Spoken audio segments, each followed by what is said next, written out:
Sistem pencernaan manusia terdiri dari seperangkat organ dan kelenjar. Di antaranya, ada rongga mulut yang di dalamnya terdapat 3 pasang kelenjar ludah. Kemudian ada kerongkongan atau esofagus. Juga terdapat hati atau liver yang merupakan organ pencernaan tambahan. Terdapat lambung atau ventriculus. Kemudian pankreas yang merupakan kelenjar pencernaan. Lalu usus halus, berlanjut ke usus besar, dan rektum. Sistem pencernaan manusia berperan dalam mencerna makanan, menyerap nutrisi dan mengeluarkan zat sisa. Organ-organ pencernaan mencerna makanan dengan memecah molekul kompleks menjadi molekul yang lebih sederhana dengan bantuan cairan dan enzim pencernaan. Sehingga nutrisi yang didapat lebih mudah diserap tubuh untuk jadi energi. Selain itu juga berperan dalam pengeluaran zat sisa pencernaan yang tidak diperlukan oleh tubuh. Proses pencernaan diawali dari masuknya makanan ke dalam rongga mulut atau disebut ingesti. Di dalam mulut, makanan dicerna oleh gigi dengan bantuan enzim amilasa dalam ludah yang dihasilkan oleh kelenjar-kelenjar ludah. Lidah juga membantu mendorong makanan menuju kerongkongan. Saat makanan masuk ke kerongkongan, epiglotis akan menutup, sehingga mencegah makanan masuk ke saluran nafas, yang bisa menyebabkan tersedak. Dalam kerongkongan, otot polos berperan dalam pergerakan makanan. Pergerakan tersebut terjadi karena adanya gerak peristaltik yang mendorong makanan menuju ke lambung. Dan di akhir saluran kerongkongan terdapat sfinkter yang mencegah makanan di lambung naik kembali ke kerongkongan. Lambung berfungsi dalam menyimpan dan menerima makanan dari kerongkongan.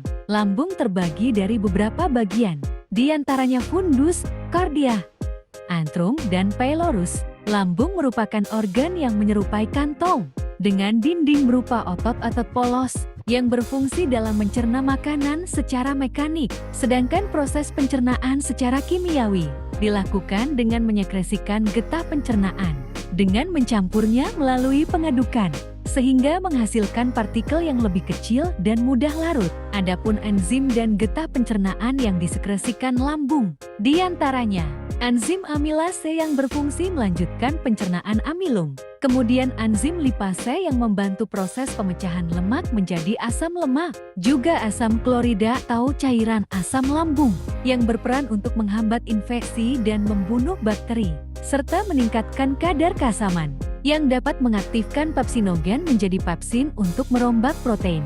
Selanjutnya, makanan yang telah dicerna lambung menuju ke duodenum melalui sfinkter pylorus. Sfinkter ini dipengaruhi oleh pH makanan. Dalam kondisi asam, sfinkter akan membuka sehingga chyme dapat menuju duodenum. Sebaliknya, dalam kondisi basah, pylorus akan menutup sehingga chyme tertahan dan tidak dapat menuju duodenum. Saat chyme di duodenum, kelenjar pencernaan akan menyekresikan cairan dan getah pencernaan, seperti pankreas yang menghasilkan larutan basa kaya bikarbonat untuk menetralisasi keasaman chyme, dan menghasilkan getah pankreas seperti hormon dan enzim pencernaan. Sedangkan hati memproduksi empedu serta membantu dalam mencairkan empedu yang berperan dalam mengemulsikan lemak. Lalu usus halus terbagi menjadi 3 bagian, duodenum, jejunum, dan ileum. Fungsi utama dari usus halus yaitu penyerapan nutrisi permukaan dalam duodenum dan jejunum berupa membran mukus, dan terdapat jonjot usus Willi yang memperluas permukaan dari usus sehingga dapat memaksimalkan penyerapan nutrisi di usus halus untuk diedarkan oleh pembuluh darah, seperti hasil pencernaan berupa monosakarida dan asam amino. Sedangkan asam lemak berupa trigliserida dan gliserol akan diserap usus untuk diedarkan oleh pembuluh lakteal. Zat-zat makanan tersebut diserap melalui membran sel epitel di duodenum dan jejunum. Sedangkan ileum berfungsi untuk menyerap nutrisi yang tidak terserap baik oleh duodenum dan jejunum, serta melakukan penyerapan vitamin B12 dan garam-garam empedu. Selama penyerapan di usus halus, hasil pencernaan bergerak secara peristaltik menuju usus besar. Kolon atau usus besar tersusun dari beberapa bagian, di antaranya ascending colon yang berfungsi dalam penyerapan air dan pemadatan feses. Transverse colon yang berfungsi menyempurnakan penyerapan air dan memadatkan feses. Descending colon berfungsi sebagai penampungan sementara feses sebelum menuju rektum.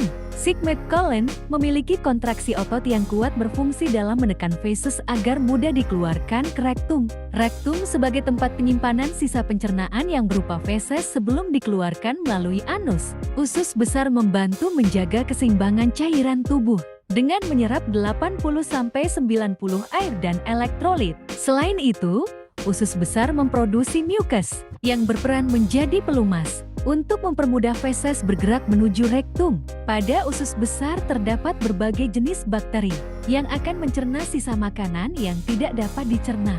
Bakteri tersebut menghasilkan gas-gas metana dan hidrogen sulfida yang memiliki aroma tak sedap. Biasanya feses disimpan pada descending colon, namun apabila penuh maka feses akan menuju rektum dan terjadi peningkatan tekanan pada rektum yang memicu rangsangan untuk buang air besar. Rangsangan ini disebut gastrokolik. Kemudian feses akan dikeluarkan melalui anus dengan diatur oleh otot sphincter. Namun, apabila defekasi tertunda, penyerapan air akan terjadi kembali, sehingga bisa menyebabkan sembelit.